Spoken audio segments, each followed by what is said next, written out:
स्वाभाविक जो कह देगा जा बेटा मौज करेगा, ठाठम ठाठ से उसकी। तो रामानंद जी सहम गया। फिर बोला भाई मैं एक बात बता।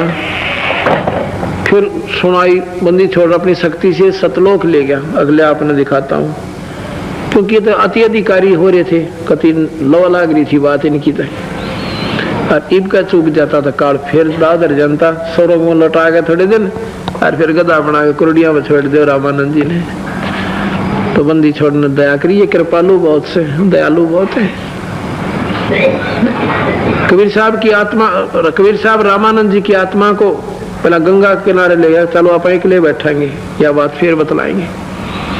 अकेले दोनों बैठे और कबीर साहब की आत्मा को, कबीर साहब रामानंद जी की आत्मा को सतलोक ले गए और गेले सोन जा रहे हैं। वहां जाके और काल के सिर पर पाँव रख गए दोनों। अब देखिए उतरा निरंजन, जिसने निराकार निराकार करके बाड़े हो रहे थे, यू खाओ से 1 लाख। और कबीर साहब के जाते नो सिर कर लेते और यहाँ पैर रख के, और जब पार होते बंदी छोड़ इसके।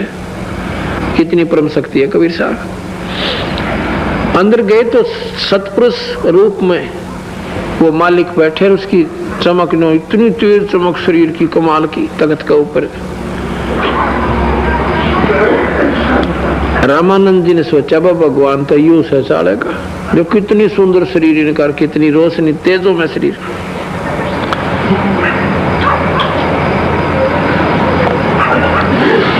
इतने में कबीर साहब चवर करने लगे उनके ऊपर।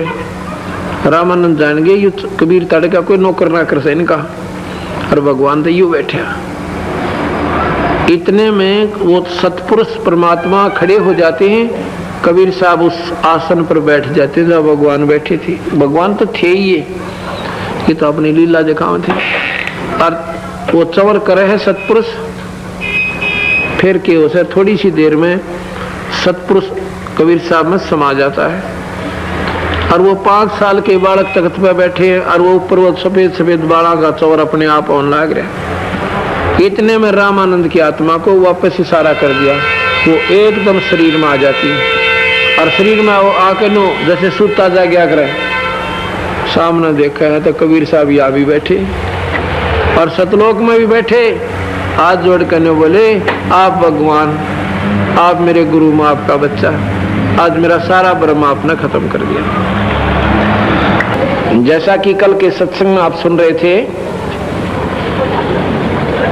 रामानंद जियों को कबीर भगवान,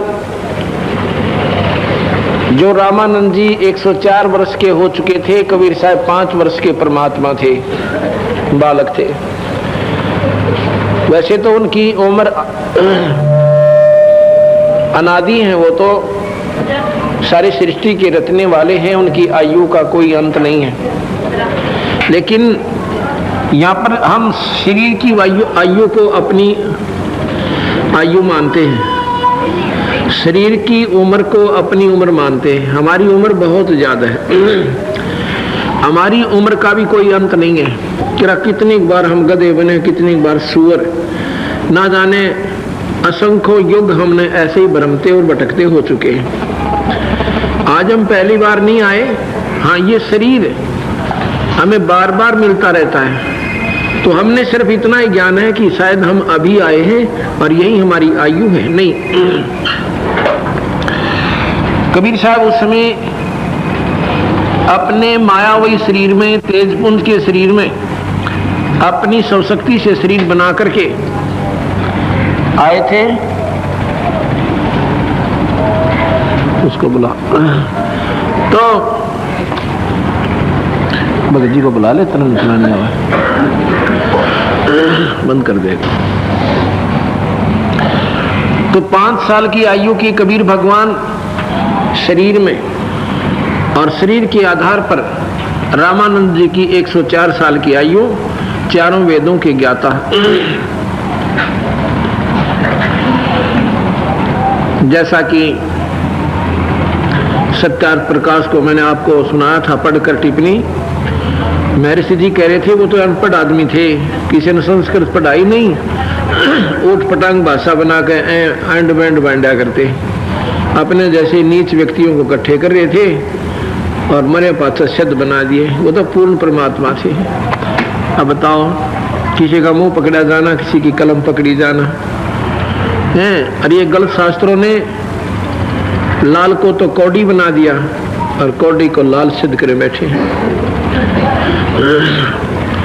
तो सतलोक दिखाया।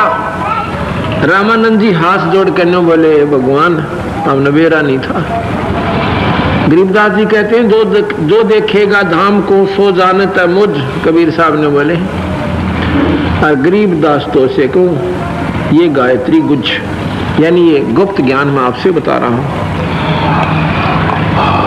रामानंद जी स्वर्ग की आशा लगाए हुए थे, जैसे अपने समाज में स्वर्ग से ज्यादा कोई नहीं जानता।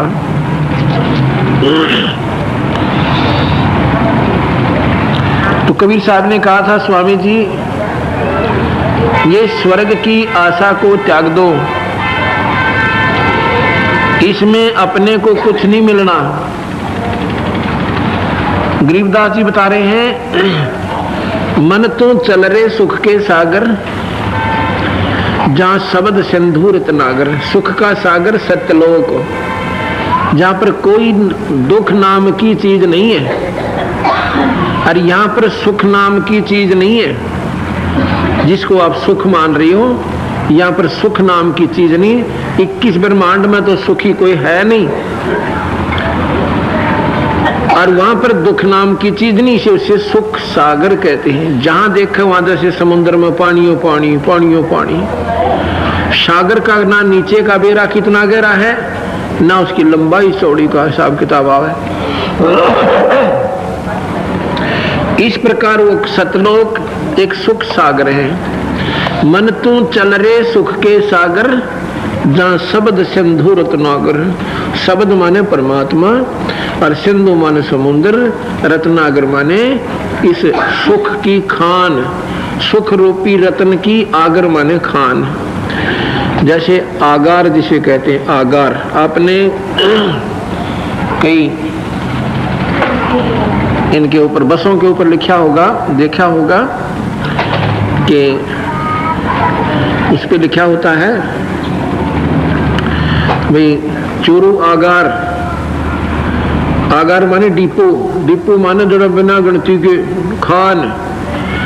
तो इसी प्रकार रत्न आगार, आगार को आगर लिखा बंदी छोड़ना। अब एक एक इतने गूढ़ शब्द हैं मालिक के, इनको समझना हर व्यक्ति के बस की बात नहीं थी। इसलिए इन ग्रंथ साहब शास्त्रों को किसी छेड़ा है कोई ना, क्योंकि उनकी बुद्धि इतना काम कर ही नहीं पाई कि ये कहना क्या चाहते थे, उसके ऊट पटांग अर्थ बना लिए।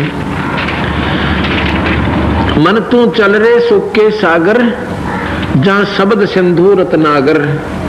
वहां शब्द रूपी परमात्मा का असली रूप शब्द है, शब्द स्वरूपी राम जिसे कहते। उस परमात्मा का वहां पर वार पार नहीं है समुद्र की तरियां, और समुद्र में रत्न भी होते हैं। तो सुख रूपी वहां रत्नों का डिपू से। आगार माने खान, जैसे कोयले की खान, भाई कट जाओ निकालने जाओ उड़ा नहीं आंदा, तो वो सुखों की खान वो सतलोक है। फिर की बता कि कोटि जन्म तन भरमत हो गए, और कुछ नहीं हाथ लगा रे। कोट जन्म करोड़ों जन्म हो गए और तेरा कुछ नहीं हाथ लगा रे। कुकर कुत्ता, सुकर सुअर, खर गदा। कुकर सुकर खर बया बोरे, और कौवा हंस बोगारे। कौवा बना बुगला बना, इसको थोड़ा मंदा कर, आवाज को साफ नहीं आने दे रही। कौवा बना, मुर्गा बना, बुगला बना। बुगा माने बुगला, कौवा हंस बुगारे। कोटि जन्म तो राजा की न मिटी न मन की आशा, करोड़ जन्म तो राजा भी बना। ऐसा नहीं कि हम ईब अपना पेट गुजारा सा कर रहे, ऐसे ही सदा जन्म हमारे हुए। कई बार हम इसे बहुत अच्छे पुण्य भी किए किसी जन्म में, उसके आधार पर हम राजा भी बन गए। एक बार नहीं, करोड़ों बार हम राजा भी बन चुके हैं और रानी भी बन चुके हैं, करोड़ों बार, क्योंकि बिना गिनती के जन्म हो लिया अपने, बिना गिनती के। और इंद्र कुबेर ईश की पदवी ब्रह्मा वरुण धर्मराया, कोटि जन्म तू राजा की न मिटी नहीं मन की आशा। अब जैसे एक आदमी के बेचारे के भैंस ही नहीं जुड़ रही है, दूध का ही ब्योंत नहीं हो रहा है, तो उन्होंने सोचा है भगवान एक दूध वाली भैंस हो जाए। यानी कोशिश करके बेचारा साल में 2 वर्ष में भैंस की प्रबंध कर लेता है। वो आशा उसकी उतनी ही है, फालतू पैर नहीं पसरते बेचारे के। फिर सोचता है कि एक कमरा, एक रसोई, एक बरंडा और थोड़ा सा जुगाड़ लैट्रिन बाथरूम का बन जा, भगवान बस मौज हो जाए। और वो भी हो जा, फिर थोड़ा सा 2 पैसे का फिर जुगाड़ जुड़ जा। फिर ये मन की इतनी गंदी नीत से कि एक प्लाट बहुत सस्ता मिला है, वो भी ले लूं। 20,000 दौरे तो 20,000 उधार के, और वो भी जुगाड़ जोड़ दिया है। फिर ने सोचा ले 10 एक तो उतरेगी कर्जा, 10 एक और रह से इतने कुछ बनाना है शुरू कर दो। 50,000 कर्जा कर लेगा और फिर लुकता अंडेगा उनसे कर्जे आड़ा थे। और फिर इतने टिकट कट जाएगी, गधा बन के कुत्ता बन के उस मकान की छाया में भी नहीं बैठे, उसमें बैठन नहीं देगा को आपको। और ऐसे ही नौके कई बार तू राजा भी बन गया, राजा बन के भी इस मन का पेटा नहीं भरा। आज तो हम सिर्फ इतना ही चाहे हैं भगवान, इतना बढ़ जावे से। ये वही मन है जब राजा था, जब भी इसका सब्र नहीं था। तो यहाँ तो सब्र है कोई ना, चाहे 3 लोक भी क्यों ना आपको दे दे, ये मन इतना नीच व्यक्ति का है, इसको सेटिस्फैक्शन नहीं है, इसको तसल्ली भी नहीं है, इसको तृप्ति नहीं है। कोट जन्म तू राजा की न मिटी न मन की आशा, और भिक्षक होकर दर दर घूमया, ये मिला नहीं निर्गुण रासा। साधना भी आपने खूब की, ऐसी साधनाएं की आपने कि आप एक बार नगरी में गए, भिक्षा मांगी, जंगल में जा बैठे हैं, और फिर उसी में सुबह खा लिया, उसी में से शाम ने खा लिया, और फिर भी काल निरंजन की साधना करते रहे। ये मिला नहीं निर्गुण रासा, ये ऐसा मार्ग जो मैं बता रहा हूं, ये तुम्हें मिला नहीं, जिसके कारण आपका जन्म मरण भी नहीं मिटा।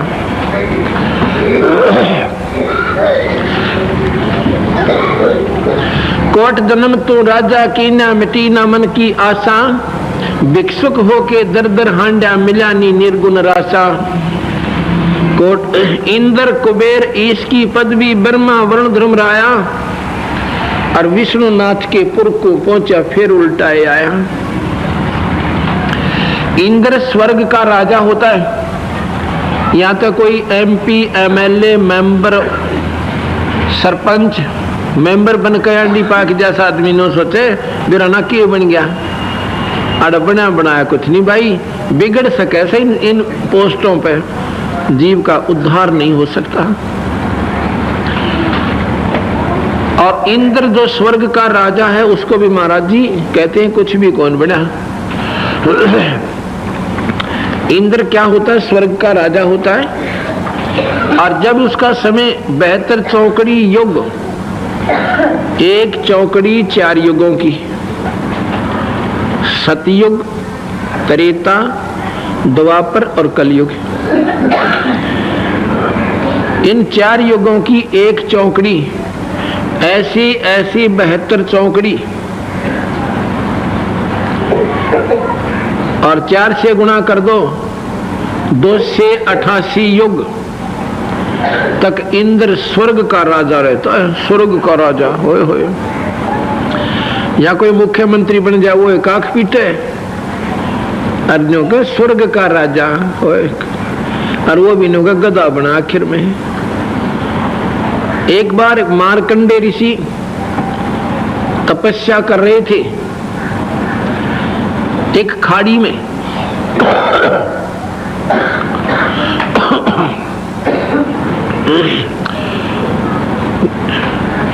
और उसने काफी वर्ष हो गए थे अपनी साधना में। वो क्या करते हैं, समाधि लगाते हैं, अभ्यास करते हैं, पहले शरीर को इस योग्य बनाते हैं कि ये खाए पिए बिना स्वस्थ नु का न्यू बना रहे। वो कैसे बनता है, प्राणायाम की विधि करते, श्वास को तोड़ना शुरू कर देते हैं, रोकना काफी समय तक। उससे क्या होता, जो नाभि के चारों तरफ एक नाड़ी है जिसको नागनी नाड़ी बोलते हैं, उसकी सर्प की तरह दो जीभ से, उसमें ऐसे ही जीभ सी निकलती रहती है, जैसे मैंने बताया था वो सर्प की बामणी का आकर एक लाल लाल सी आकर आगे और पतली सी आकर, ऐसे वो नाड़ी होती है और उसकी ऐसी ही दो आंखें होती हैं और बिल्कुल ऐसा ही मुंह होता जो पतले से सर्प की तरह, और उसका काला ऊपर से सिर, उसके मुंड का ऊपर काले काले बाल हैं, और उसने नाड़ियां, नाभि सुंडी का दौर है, एक गुच्छा सा बना हुआ है, सारी नाड़ियों का कनेक्शन है वहां पाक है। जिस प्रकार ये बिजली वाले जहाज से शुरू करो कनेक्शन है, कई इकट्ठा हो जाकर, तो फिर उसने वो सारी नाड़ियां ने कति बंद कर दी, जो कर तार लपेट दिया करे पाइप के, उसको आर पार नहीं होने देती वस्तु को, वह न्यो उसने बंद कर रही है। और ऊपर से एक उससे न्यारी नाड़ी टपक रही है, वो सीधी नाभि के ऊपर गिरती है, जिससे सभी नाड़ियों में से फिर वो अमृत और सारे शरीर में जाता है। उससे उसके ऊपर उसका मुंह है, जहां वो सीधी नाड़ी एक बाल जैसी है, उस पर एक अमृत का टोपा बड़ी मुश्किल से बहुत बारीक सा टपका ऐसे आकर गिर जाता है, और वो टपका मनमाना 6 महीने भूख नहीं लग रही शरीर में, ऐसा होता है। तो वो नाड़ी खाती रहती है और वो श्वास के साथ वो खड़ी रहती है। योगी जन कम से कम काफी युग, तो काफी समय तक, मेरे ख्याल में को 10 साल में तो वो नागनी मरे उनता है, उसमें उसको फिर हवा नहीं जाने देते, वो वहां से ऐसे मुड़ जाती है, फिर उसका सिर नीचे न हो जाए, फिर वो जो गिरता है अमृत, वो उस स्थान को वो नीचे न होगी तो वो स्थान साथ से निकल गई और नाभि की नाड़ी ढीली होगी, उसका वो पेच ढीला हो गया, जो उसने मरोड़ी ला रखी थी, लपेटा लगा रखा था, जिसने वो उसको बंद कर रखा था, वो खुल गया, लूज होगी, वह लो जानते हैं, वो नाड़ी खुल गई और अमृत प्रणन आ गया नाभि में, वो फिर अमृत सारे शरीर में फैल जाता है। तो पहले ये ऋषि ऐसे अभ्यास करते हैं, फिर उसके अभ्यास से ये फिर खाने पीने की आवश्यकता ज्यादा नहीं पड़ती, नींद नहीं आती और शरीर में शक्ति बढ़ जाती है। ये कुंडलिनी जागृत करने से, अमृत क्रिया करने से, योग अभ्यास करने से तो भक्ति के काबिल बनता है। जब नाम ठीक मिल जाता, उपजाऊ जमीन बन जाती है वो, और जब नाम ठीक नहीं, बीज ठीक नहीं, तो कुछ भी नहीं बनेगा, सिद्धियां आ जाएंगी, स्वर्ग प्राप्ति हो जाएगी, इंद्र का राजा भी बन, स्वर्ग का राजा भी बन जाएगा, पर 84 नहीं मिटेगी। अब बंदी छोड़ने के इन साधनाओं को जो आप कर रहे हो ये श्रेष्ठ नहीं है। मार्कंडे ऋषि साधना कर रहा है और बैठा अपने ठाठ से, उधर से इंद्र को एक विशेष इंस्ट्रक्शन विष्णु भगवान की होती है, एक विशेष हिदायत होती है कि भाई अगर तेरे 72 चौकड़ी राज के दौरान यदि किसी साधु ने, संत ने, ऋषि ने इतनी साधना कर ली जो कि वो इंद्र की पदवी के काबिल हो गया, तो तेरी पदवी पोस्ट खत्म कर दूंगा, तुझे उतार दूंगा और उसको बैठाऊंगा। ये तेरी ड्यूटी है कि उसकी वो साधना नहीं बनने देनी, ये तेरी छुट्टी। उसको, उसकी तपस्या, उसकी साधना, उसके यज्ञ हवन तूने पूर्ण नहीं होने देने, ये तेरे लिए खास बराबर में एक शर्त है। एक ये खास शर्त है, विशेष शर्त है, अगर कोई तेरे पीरियड के दौरान, तेरे समय के दौरान, तेरे राज्य काल में इंद्र को कहा जाता है, अगर कोई दूसरा संत इतनी तपस्या या यज्ञ कर देगा तो तेरी गद्दी छीनकर उसको दे दूंगा। जैसे राजा बलि जो थे, बलि प्रहलाद के पोते थे और बैलोचन के बेटे, उन्होंने 100 मन अश्व में 100 मन घी की, जिसमें भंडारा भी करता था, संतों को जमाता भी था और हवन में भी डालता था। 100 मन घी की 99 यज्ञ कर दी थी और जब 100वीं यज्ञ पूर्ण हो जाती तो इंद्र की पदवी छीन के राजा बलि को इंद्र बनाना था।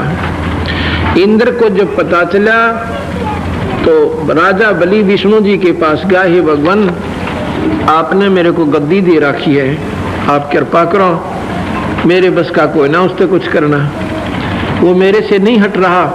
तो भगवान विष्णु ने बोला, भाई ठीक है, मैं जाता हूँ। बावना बनकर गए थे और वो फिर प्रक्रिया अपना बेरा है, छोटी सी कदम गए थे, 3 कदम जमीन को का मांगा था और 3 कदम में सारी पृथ्वी सब कुछ नाप दिया था, जहां तक उस राजा बलि का राज था।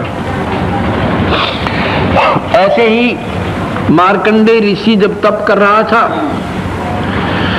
तब को इंद्र कहता, मैं आप देख लूंगा, तपस्या न दैये तो मेरे हाथ में से।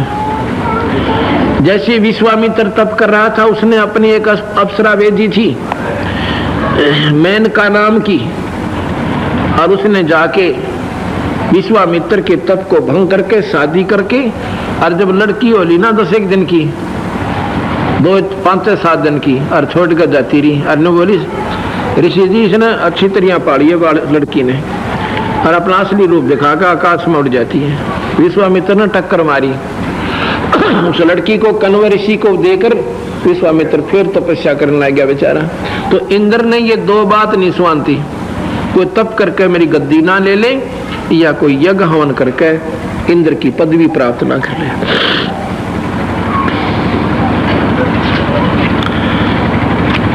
तो भगवान विष्णु ने कहा कि भाई ऐसे ऐसे टेलीफोन किया इंद्र के पास कि कहां सो रहा, तो मार्कंडेय ऋषि ने तप करते बहुत जन हो लिए और वो गद्दी का अधिकारी होने जा चुका है, अपना कर ले, तेरे पर कुछ बनता हो तो, नहीं तेरी गद्दी छीन कर उसको दे दूंगा। विष्णु बोले, तू कह रहा था कि तपस्या न तपस्वियों को तो मैं आप देख लूंगा, अगदी अभी करा उसका काम। इंद्र ने एक उर्वशी भेजी मार्कंडेय ऋषि के तप को खत्म करने के लिए, उसकी साधना को खत्म करने के लिए। उर्वशी खूबसूरत, नाना प्रकार के बाजे वहां, इतनी मीठी मीठी आवाज, ऑटोमेटिक सिद्धि है, और ऐसा वातावरण बन गया वहां का, ना गर्मी ना सर्दी, नो महक उठी, सुगंध उठी चौगर देखे, और स्वयं वहां पर उनके सामने जाके अपना डांस करने लगेगी। मार्कंडेय ऋषि की आधी आंखें खुली हैं, आधी बंद हैं, ऐसे जैसे पलक से झांप ले कभी खोल ले। वह हर ढंग से गंदी अदाएं करके, जब मार्कंडेय ऋषि नहीं उठा, आखिर में नी वस्त्र हो जाती है, कमर का डोरा तोड़ गिरा। उस समय मार्कंडेय ने बोला, बेटी, हे बहन, ए माई, तू हमरे के करनाई, यहाँ किस लिए आई? उर्वशी कपड़े पहनकर कहने लगी, मार्कंडेय ऋषि, आप ना जाने कहां थे, आपके ध्यान, यहाँ के बनखंड के ऋषि तो मुझे देखते ही सारे ऊए बावड़े हो गए थे। तन्नू बोला, जहां पर मैं देख रहा था ना जो नाच, वहां पर तेरे जैसी तो उनके पैर धो रही थी। तू अपने आप में ज्यादा खूबसूरत समझती है, तेरे जैसी तो 7 एक नाचने वाले की बंदी थी, तुझे क्या देखूं मैं? कहने का भाव यह है कि जहां जिस रस को मैं प्राप्त कर रहा था भगवान वाले को, ब्रह्मलोक में मैं जो देख रहा था आनंद, वो तेरे इस नाचने गाने में कुछ भी नहीं था। तनु बोलाई, महाराज जी, आप एक बार, हाँ, कहने लगा तेरे से एक बार आप इंद्रलोक में चलो। वह बोली, उर्वशी कहने लगी कि वहां ये कहेंगे कि तू तो हार आई और मेरे को दुआगन कर देंगे, मेरे को वहां पर रिजेक्ट कर देंगे, मेरा आदर नहीं रहेगा। आप एक कृपा करके आप एक बार चल पड़ो, मेरी इज्जत रह जाएगी। मार्कंडेय ने बोला, तेरे तो कोई सुथरी हो उसने भेज दे। उर्वशी कहने लगी, इंद्र की पटरानी मैं ही हूं, उसका सती नाम है। इंद्र की पटरानी मैं ही हूं। अच्छा, तो नो बोले मार्कंडेय ऋषि कि इंद्र मरेगा जब तू क्या करेगी? इंद्रानी कहने लगी कि मैं 14 इंद्र वरूंगी, मैं तो पटरानी बनी रहूंगी और 14 इंद्र अपनी पदवी भोग भोग कर चले जाएंगे। यानी उसका नाम सती है और वो इतनी लंबी आयु है, उन इंद्रों 14 इंद्रों के इक्विवेलेंट बराबर। और कहने लगा फिर 14 इंद्र भी तो मरेंगे, इनकी तो लिमिटेशंस है, इनकी सीमित आयु है, 72 चौकड़ी युग, उसके बाद मरना। तो फिर क्या करेगी भाई? 14 भी मरेंगे। न बोली मैं तो गधी बनूंगी, अरे ये जितने इंद्र मैं वरूंगी ये गधे बनेंगे, मृतलोक में जाकर ये बंदी छोड़। तो मार्कंडेय ने बोला, फिर गधिया की इज्जत के वे तूने कही थी मेरी इज्जत रह जाएगी, रतरा गजब भैया, तू तो अभी अभी गधी, जब 14 इंद्र वरेगी और फिर स्वयं स्वीकार कर रही कि मैं गधी बनूंगी, फिर इज्जत की भी के ठेका ले के फीतला रही से तुम। न बोली भाग जाए यहाँ से। महाराज बोले भाग जाए यहाँ से। इतने में इंद्र आ गया। क्यों? हार चुके वो, उसकी अंतिम दाव था इंद्र का, वो फेल हुआ। इंद्र हाथ जोड़कर न्यू बुलाए, भगवान ए मार्कंडेय ऋषि, इंद्र की गद्दी को प्राप्त कर लो, अपना चार्ज संभाल लो। न बोला रखे कैसे इंद्र, या इंद्र का राज तो मेरे लिए काग की बीट है, ये तो तन्ने बना रहा भाई। अर्जुन बोला, जहां पर मैं जाता हूं ना, जहां मैं जाऊंगा तेरे जैसे अरबों इंद्र हाथ जोड़कर खड़े होंगे मेरे आगे, उस लोक में जाता हूं मैं। अर्जुन बोले मार्कंडेय कि आज अब तुझे भी पीछा छुटवा दूं, तेरा भी यहां से, और छोड़ दे। क्यों अड़ंगे में क्यों गोबर खान लग रहा है बाउर? ये सब उनका कहने का, ये 2 दिन का चोचला है, फिर गधा बनेगा। लेकिन ये चोचला इतना कसूता फिट कर रखा कालदेव ने, छूटे कोई ना। न बोला जी तब मौज मारन दो, फिर देखेंगे कभी। फिर के देखेगा? फिर तो कुमार देखेगा गधा बने पाछे, डायमंड का पूरा कड़पा होगा, दोनों पड़ा पलट ठोकेगा। देखना तो ईब से जब संत कहने लाग रहे छोड़ दे अड़ंगे ने, अब नो ये दारू पीनी है, रोके पार ताश खेल